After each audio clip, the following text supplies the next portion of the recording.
ஆனால் ஒவ்வொரு தமிழக மக்களின் மனக்குரலாக மட்டுமல்ல, மனக்குமுறலாக நிறைய விஷயங்களை நான் கேள்விப்பட்டேன்.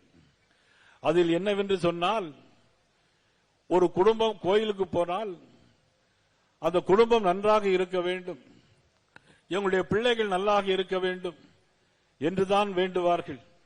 ஆனால் என்னுடைய காதிலே விழுந்த மனக்குமுறல்கள், மரக்குரல்கள் என்னவென்று சொன்னால், இந்த ஆட்சி எப்பொழுது வீட்டுக்கு போகும் என்ற குரலைத்தான் இன்றைக்கு எல்லா கோவில்களிலும் குடும்பம் குடும்பமாக கும்பிட்டுக் கொண்டிருக்கிறார்கள்.